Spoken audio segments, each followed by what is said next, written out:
Look, if you had one shot, one opportunity, one moment to seize everything you ever wanted, would you capture it or would you let it slip? Yo, this is ZFK Talks. Here with you again. It's been a while. I'm speaking to you from my parking garage in wonderful, expensive Vancouver, British Columbia. Who would have thought? Twists and turns of events in life. This video is the consequences of not taking profits.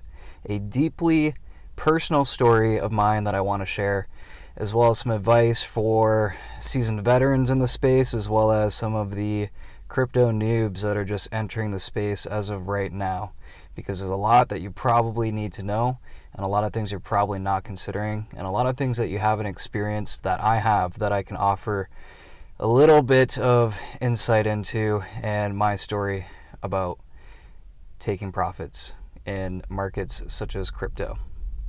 Take some damn profits. Do the thing. Take a little bit of money off the table. This is what must be done to be a successful crypto investor. And really, this video is for you if you're someone that has been buying crypto in the doom and gloom of the last 2 years, or even prior to that. And it's also for you if you're like me and you've been investing since prior to the last cycle and you held your bags all the way through the cycle. This applies to you. And now for the newbies in the space, tread carefully if you're getting into crypto. There's a lot of different things to know, and to say it the truth right now is I think that we're in like the greedy euphoria stage of the market. Things are heating up and getting crazy, and I would say that this cycle started with Bitcoin in December 2023, got real hot in March, February of 2024, and now since November 5th, the US election results, things have been crazy. So how did I know that it's time to make this video? Well, things have been pretty crazy in crypto. I would say that the cycle started a year ago, December 2023. Did a lot of great stuff throughout Q1, January, February, and especially March of 2024. And now we're here again in December of 2024, about to end the year and enter 2025. And here's the thing.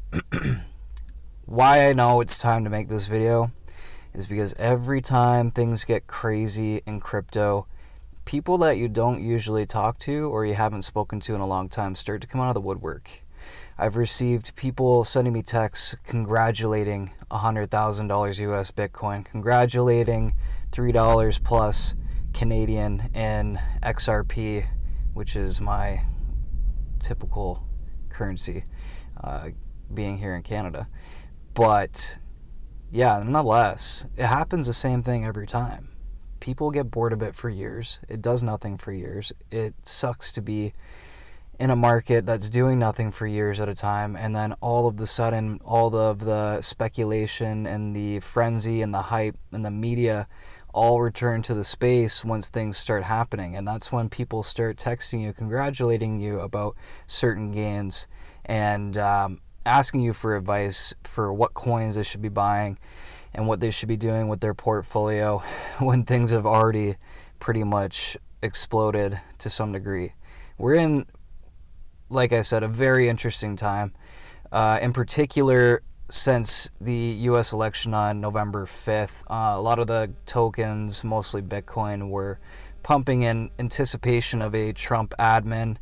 And once the swing states flipped and things looked pretty much done for Kamala Harris and the Democrats, Bitcoin spent days and weeks exploding, and now you have a lot of the other altcoins underneath Bitcoin starting to shoot up and do extravagant green candles, which we love to see. You have a underdog that is the Trump administration coming back. We're getting rid of greasy old Gary Gensler and the U.S. SEC and his anti-crypto regulation. We're installing a pro-crypto SEC chair. We have the likes of people like Vivek Ramaswamy coming into the administration, Elon Musk. We have a crypto and AI czar who is also coming into the space. Rosie Rios from Ripple is the U.S. Treasury as well. Like, it couldn't be shaping up to be any better. And really, if you were in the market all these years in crypto, and these things are happening now in the United States, the most important country to have onshore cryptocurrency economy, this couldn't be a better time to be in the market.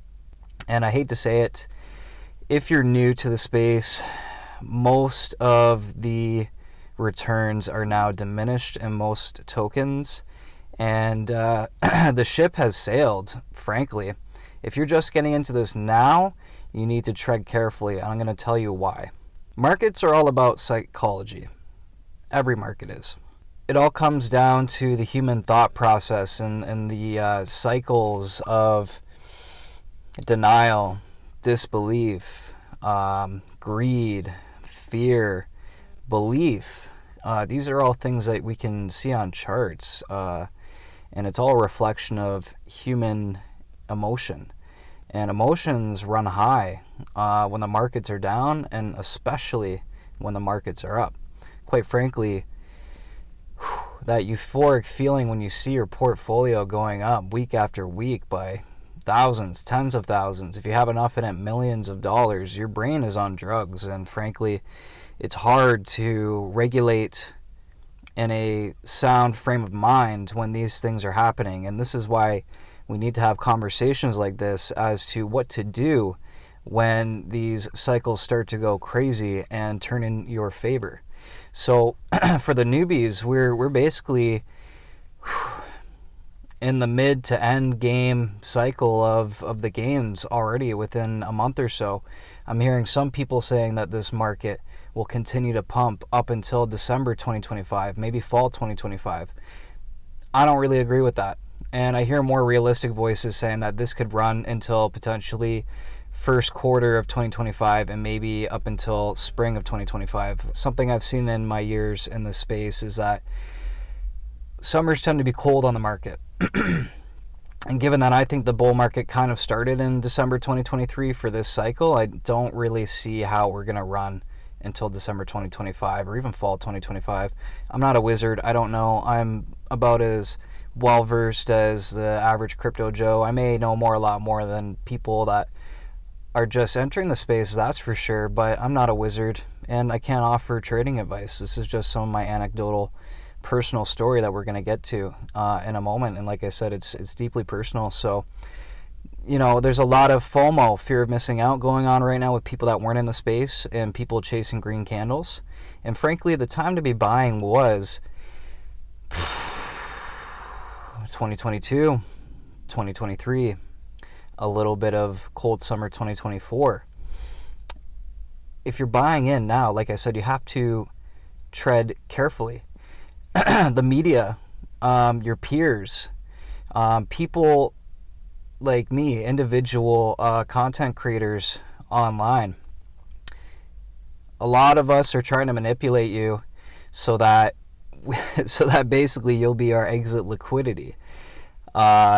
There's lots of malintentioned people that are throwing up flashy videos and flashy thumbnails of the crazy gains you could potentially get in the space, and sure you could, but now the returns are diminishing when you're buying things like Bitcoin at $100,000 US when you could have been buying at like 50, 60 grand a year or two ago. And I don't know how high Bitcoin's going, but like if it peaked at 150 US or something like that, you're only getting like a 50% return. God forgive me if my math's wrong. My math's so bad. That better be right. But you could have gotten a lot more if you had bought when the times were boring and you did your research while the times were boring. So you got to be mindful of that. People and the media are trying to manipulate you into buying stuff while it's up so that they can get out at higher prices and sell their bags on you. It's definitely a minefield. There's a lot of small market cap cryptos and meme coins, shit coins. God forbid you buy something like Hawk Tua. There's a token that's hot in the news right now called Hawk, and we all know the Haley Welch story, and it's just a sign of our decaying society that someone got so famous off of a random street interview saying that they spit on that D. And then she went and moved to LA and got a marketing team and made a podcast, which is subpar. It's not really good. I don't know who's listening to it, but it's hard to say what the situation with her is. Does she know that she's rug pulling people and ripping people off? Because she very well could. I personally, without doing much research into this and just kind of hearing about this last night for the first time, think that she probably had people that knew how to set up cryptocurrencies and whatnot approach her and say, listen, we can make you a lot of money. Let's put your brand on it. Spit on that thing. And we'll talk to our way out of it later. And maybe she's been taken advantage of and her brand's been taken advantage of, and maybe there's going to be consequences for this down the road. But as far as I understand, they basically made this token up. They had a bunch of their own token in the reserves, like her team. And basically once people bought in, they just pulled the rug and sold, and who knows how much money they made, maybe millions. There should be a price to pay for things such as that. Also in news that has come up, there was a high interest cryptocurrency platform that I got duped on, and many people did, called Celsius. And you could deposit cryptocurrencies in there and get anywhere between 7 to 20% interest on some of your coins, and their whole slogan was unbank yourself, become your own bank. And the man that was running it, I've covered on my channel before, Alex Machinsky. He got away with a lot of people's money and has paid little to no price for it until recently. And we're talking about billions of dollars that they gambled away to try and pay these high returns, and they took irresponsible risk on the money, and their platform crashed in summer of 2022. At one point I had a lot of money in there, and it went down to a sum of probably almost 10 grand Canadian. And I remember I was planting trees in northern Alberta at the time, and come to find out a week and a half after it went bankrupt that the company was gone, and so was my money. And there was a class action settlement that took place over the 2 years preceding, and most of us ended up getting 70 or 75% of our money back at the lows. So what I found out recently was that Alex Machinsky is now pleading guilty to this fraud and is going to jail for 30 years. So yeah, crypto may be the future, but there's a lot of manipulation in the market. A lot of human emotions programmed into the AI that's running the trades on these cryptos.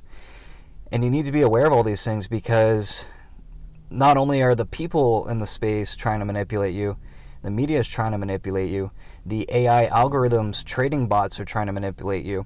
And when you're just coming into this space when it's hot right now, and there's exuberance and there's euphoria, these are things that you're not aware of, and frankly, you're not educated enough to make the decisions on. And this is why we're having this conversation, which is getting drawn out already. I can't recommend crypto to newbies in good faith right now. Like I said, the ship has sailed. You should have been buying the last year or two when it was boring, and even prior to that. And we're going to get into my story pretty shortly as to what happened in my fresh-faced first couple years in crypto. Really, at the end of the day, if you're not able to invest in this as something that's a long-time preference, believing in the technology and the promise, investing in tokens that you only believe in, you have to be obsessed about it when it's boring, to do the research and follow up with the news and keep up with the space to know what to buy and when to buy it.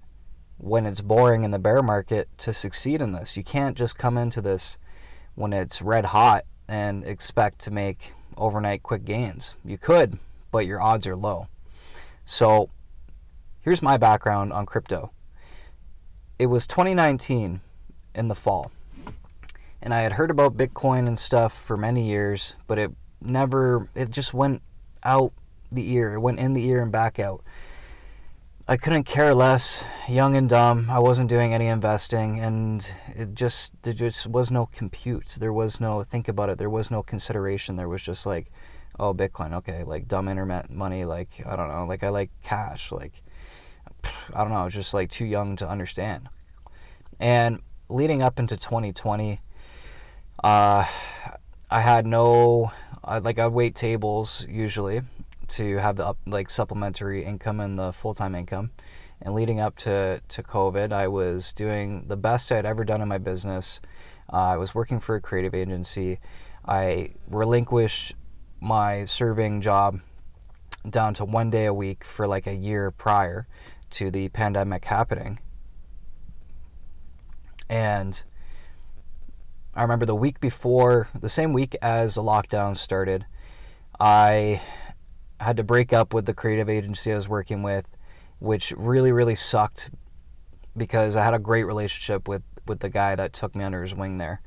And I just said, look, I'm sorry, but I can't continue to work for you because my business has now reached the escape velocity. And I'm working full-time for myself, and I just don't have time to do any other job right now. I have to invest in me. And leading up to 2020, because the business was doing so well, I was basically taking on a lot of debt because it made sense to do it because I needed more equipment and better equipment to do more high quality work. And a lot of those things I was putting on credit cards and such because it was easy to maintain that debt at the time. And little did we know, this virus was out in the world. And we're not going to get into anything political about it too much, but basically the whole world shut down, as we know. And it was a rough time for everybody. 2020 wasn't that bad for me. I still had a lot of client work, but yeah, I struggled later on. And this brings me back to explaining my entry into the market. I seen a Vox documentary on Netflix about cryptocurrency and how much money people were making and trading and stuff. And I remember at the time thinking, oh wow, I can totally get into this. And I can do some swing trades and kind of like gamble on there to make some money and pay off my credit cards. And it didn't take long until I grabbed a book called Cryptocurrencies or something like that. Dry book. And then I grabbed the Bitcoin Standard by Saifedean Ammous. And that's when I started watching a lot of YouTube and doing a lot more research and starting to actually expose myself to the market a bit and put some money in and starting to realize, holy, this is not a short-term gambling play. This is like a multi-decade, multi-generational wealth building tool when played right. And that's when I started taking it very seriously and obsessing about it throughout the year and always staying up to date with the news. Then came... basically the rest of 2020 was fine. We all thought the pandemic was over by the summer. Then the fall came, and respective to where I was, I remember it was right around Christmas time that our premier in Ontario announced that we're going back into lockdowns starting 2021, the new year. And I was supportive of it the first round, thinking just 2 weeks to stop the spread. Didn't end up being the case. And this was probably like the hardest time in my life. I remember not being able to find work, losing most of my clients, no vitamin D, no gym, no nothing, stay in the house, at my parents' house. And I remember staying up late at night, going out for walks. That was the only thing that kept me going, and then sleeping through most of the day, and just like bedridden depression. I really felt like our government was not making the right move here, and it was like damaging the fabric of society socially and economically for what was basically a flu. And this is when I started making plans that I would have to probably look at trying to leave Canada next winter because I didn't believe these lockdowns would stop. Wow, look at me. I said I wasn't going to get political, but here we are. Basically, that's when I started making the plans to not allow the government to do this to me anymore. And I figured by the winter of 2021 into 2022, then I would look at potentially considering some options to leave the country if we were going to impose more needless, arbitrary lockdowns on the people. So fast forward to fall of 2021. By then, crypto was almost peaking in cycle. It felt like this time was different. So much money was being made. I was making tons of money, but unrealized. It was just on paper. I wasn't cashing out. And then it was in October with like 3 weeks notice, the Canadian government announced if you didn't do the thing and get the procedure, that you would no longer be able to leave Canada by land border or by airplane or by ship. And I refuse to comply with this thing because I've always had very good health and I almost never get sick. And when I do, it's not that bad. And it was like when the media machine turned on and the political machine turned on and told me that I was going to kill someone's grandma because I didn't do the thing and I needed to be shunned from society. I wasn't allowed to go to really anywhere except for a bank or a grocery store for essentials. This is really when I dug my heels in and pushed back and said, no, I'm not doing it. So when they announced that you could no longer leave the country starting on October 28th, with 3 weeks, I basically crossed all my T's, dotted my I's, and said, okay, I'm going to Mexico. And I'm going there permanently. I'm going to go wherever else I need to in Latin America to make the visas work out. I have lots of money in crypto. And I'm going to make this work. And I'm not going to be entrapped in my own country just because some dude that keeps getting elected tells me I have to. So October 28th came around. It was a rough go with some flight delays and cancellations and having to reroute my flights, spend a lot of extra money to get where I needed to go in Puerto Vallarta, Mexico, where there was not any real repercussions for things like not doing the procedure and wearing a mask. And I eventually made it and started this fresh life down there. Now, what was my big mistake? My big mistake was that I got greedy. The market was euphoric. My main bag being XRP was being attacked by an anti-crypto government establishment in the SEC for multiple years at this point. And that coin was suppressed. So that was like really like the main one that had me thinking like, no, it's not time to take profits yet because it hasn't hit all-time high. And little did I know it never would. I found myself in Mexico because the COVID mandates did not serve me. And I thought I was a genius because I made tons of money. But where I wrong stepped was I didn't take the proper precautions to take money off the table because of what I just said. And I was still carrying all this debt that I took on from expanding my business prior to the year 2020 at this point, which is crazy because this is like a year and a half later. So we're talking between student loan, car loan, and credit cards, over $60,000 Canadian in debt, which is like beyond up to your gills. And I thought that this money I had made would at least double or triple and I could like time the top of the market and ride off into the sunset and be a vagabond forever. And everything was great in Mexico until after I'd spent some time by myself. I got my snowbird grandfather to come move with me down there for the winter time. And the market topped, and I remember him and I went to Sayulita, to a surf town, for a couple hours, and within that whole day, the falling knife took place and everything dropped, and it was just like so brutal. And I thought there's no way that this is the end of the market, and I was in denial. This denial went on for weeks. It went on over Christmas, and my current roommate here in Vancouver came also down to visit.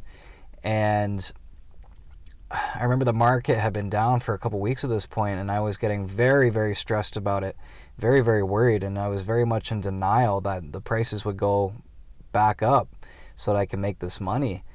And by the time he arrived, I had to compose myself, greet him with a smile and some excitement, because this was a trip he was spending money on to come on and come down to stay for over a month with me in Mexico.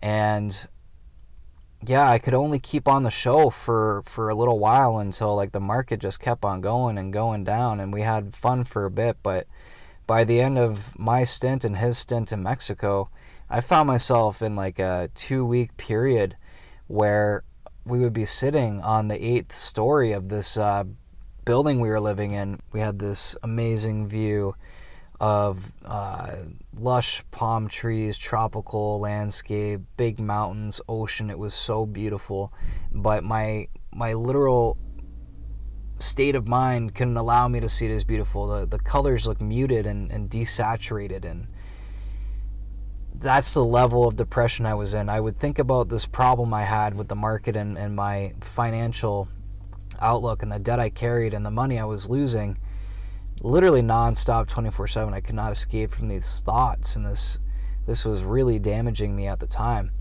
I would like basically sleep all day, and I would come out and eat a little dinner at nighttime and rinse and repeat, go back to bed. I couldn't stop thinking about how messed up it was that I was losing all of this money, and I would have to go back to Canada, the place I was like fleeing at the time. And this indecision of, do I tuck my tail between my legs and head home, or do I stay here and sell my assets while they're down to fund this lifestyle, was a key primary question that was on my mind 24/7, quite literally. I couldn't escape the thoughts. This is horrible that I have to admit this, but this is the consequences of not taking profit. We were on the 8th story of this building, and I would go out and look over the balcony and this vista that we lived in, that anyone would be so ecstatic to be living in. But I wasn't. I was so depressed that I had lost so much money and I didn't take the profits, and I was in denial that that this is really what was happening, and I was going to have to wait years to fix this situation. And I could never do this. A permanent solution to a temporary problem is never the answer, and it doesn't matter how messed up my life gets, I'll never do this. But in the back of my mind, the kinds of thoughts I were having and the types of considerations that were on my watch of potential ways to solve this situation, there was a little voice that asked, would it not just be easier to jump off of this deck and just end it all now? And these are the types of psychological awfulness that can take place when you've really put yourself in a bad situation by not taking profits in this market. I ended up making the decision to come home. It made more sense to come home and admit defeat and hold all these assets through the downs.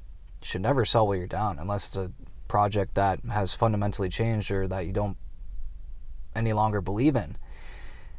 And once I made the decision that I was going to come back to Canada, this depression lifted, and I knew that now I needed to re-strategize, reflip my plan, and pivot, pretty much. For me, depression is a lot about like indecision and not knowing what to do, and making decisions in life. That is when we can move forward and discontinue this limbo of not knowing where to go and what to do. So from there, that was the end of Mexico. Booked flights home, admitted defeat, and went back to the basement in Canada because there was work to be done. And that work, first and foremost, was getting this debt paid. And this took a long time. What were the long-lasting consequences of not taking profits? Well, for one, I could have still been in Latin America establishing an aristocratic, multi-generational bloodline of children and scattering it across the land.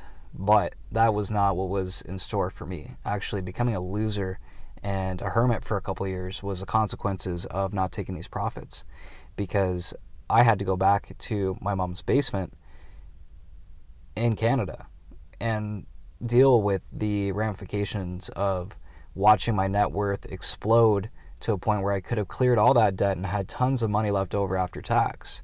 And I simply didn't do that because I got greedy and euphoric. So I had 60 grand in debt. I got a big reality check. In some ways, I think this was fate that I didn't take the profits, because it was almost like I needed an ego reality check. At 23 at that time, had I made all that money and had I been living in a tropical country, oh boy, I think I definitely would have been pretty much a big head. And maybe that was like a necessary life lesson. I think it definitely was. There was a lot of self-imposed restrictions that I made on myself over the last 2 years. And what did my life consist of over the last 2 years was getting into the journey of tree planting. There's lots of content about this on this video, or not this video, this channel that you can check and kind of see the adventure of that. And it was really the thing I needed to pull me out of this depression I fell into in the crypto market. And when I would basically do that May till August, and then I would come live at home in the basement, and from September till April I would wait tables in Niagara Falls. And really my key primary thing that I was focused on doing was, of course, getting this debt down to zero.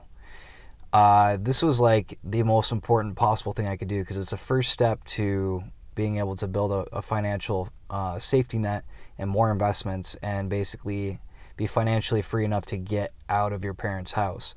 And that was really the only thing that mattered to me, was just that, making content and staying healthy in the gym and such. So at that point, I neglected to spend time with people. I self-isolated myself. I only went to work, I went to the gym, and I did my work on the computer. And frankly, this is like an embarrassing thing to have to admit, but because of my situation and at my age now, I was like between the age of 25, 26, and 27, it's no longer acceptable or cute or attractive to live in your parents' basement at that age.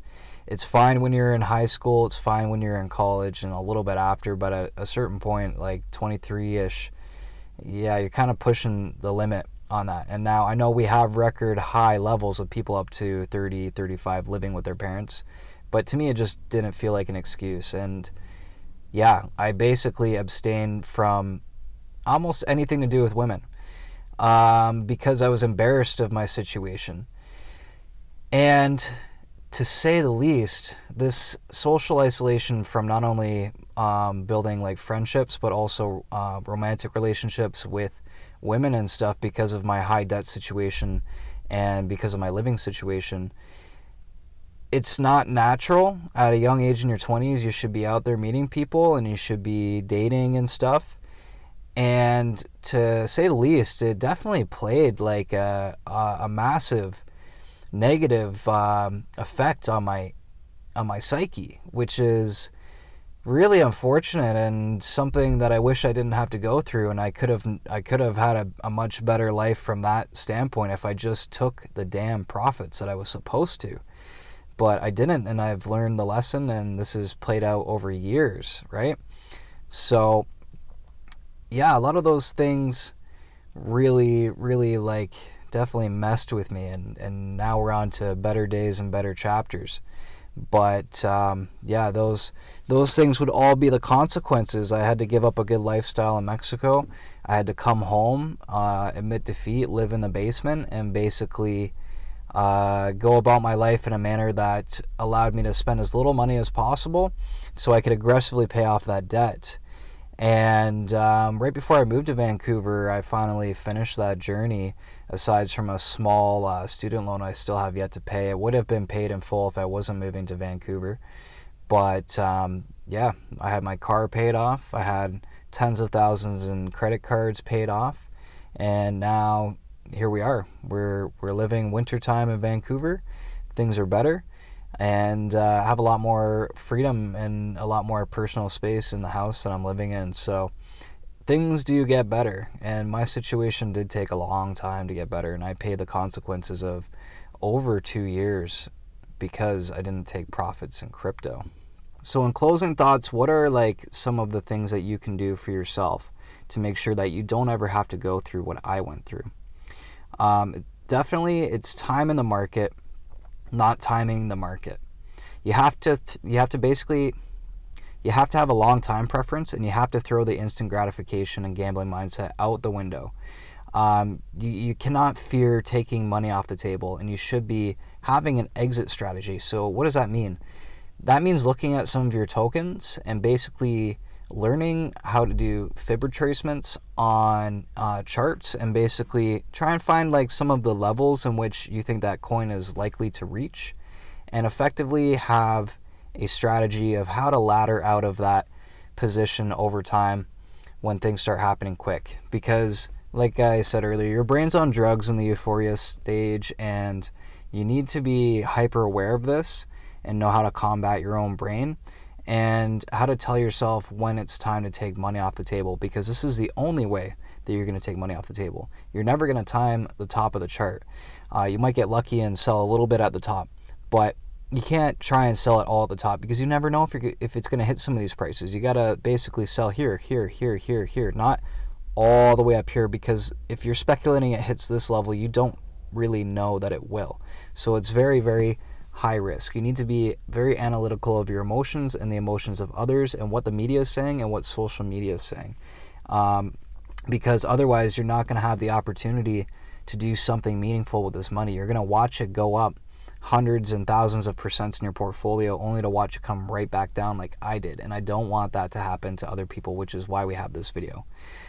Crypto and other markets, but crypto especially with the volatility, is a hot potato. Crypto is like a hot bag of opportunistic potatoes that everyone's holding. And they're no good once they're cold. So you don't want to be caught holding that bag when everyone else drops the bags. You don't want to buy tops or catch falling knives. And you certainly don't want to be the last one on the dance floor when the music stops, because the music will stop eventually.